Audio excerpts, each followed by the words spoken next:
আসসালামু আলাইকুম প্রিয় খামারি ভাই বন্ধুরা, আশা করি সবাই ভালো আছেন। আমিও আল্লাহর রহমতে খুবই ভালো আছি।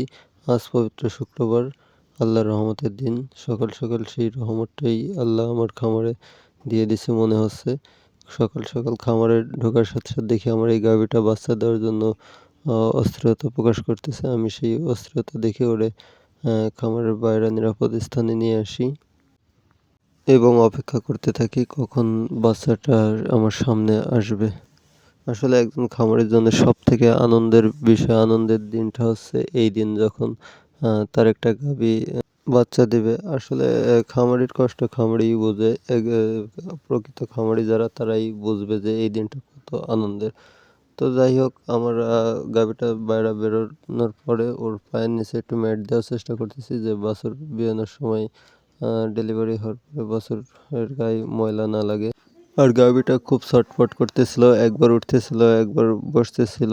মানে হচ্ছে বাচ্চা দেওয়ার আগে যে লক্ষণগুলো সেইগুলোই প্রকাশ করতেছিল। তাতে আমরাও শিওর হয়ে গেছিলাম যে না, আল্লাহ দিলে হয়তোবা কিছুক্ষণের মধ্যেই ও বাচ্চাটা দিয়ে দেবে। তো আল্লাহর কাছে আমিও দোয়া করতেছিলাম যে আল্লাহ গাভীটা যেন দিনের বেলায় বাচ্চা দেয়, রাত্রে যেন না দেয়, কারণ রাত্রে অনেক কষ্ট হয়। মাশাআল্লাহ, আল্লাহ দিলে আলহামদুলিল্লাহ অবশেষে আমাদের সেই কাঙ্ক্ষিত সময় চলে এসেছে। আল্লাহ দিলে খুব ভালো ভালো করে আমার গাভীটা বাচ্চা প্রসব করেছে। একটা বকনা বাছুর হয়েছে মাশাআল্লাহ। ও বেয়ানোর পরপরই খুব দ্রুত উঠে দাঁড়ানোর চেষ্টা করতেছিল। আমি একটু সাহায্য করতেছিলাম ওরে।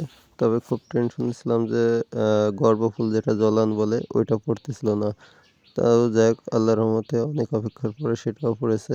এখন দেখেন বাচ্চাটাও একা একা নিজে নিজেই দুধ খাইতে চেষ্টা করতেছে।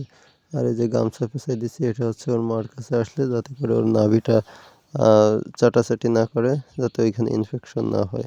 তো বাচ্চাটা দেখে সবাই অন্তত একবার মাশাল্লাহ বলেন। আর আমার জন্য দোয়া করেন, আমার খামারের জন্য দোয়া করেন যাতে আল্লাহ আমার খামারে বারাকা দান করে।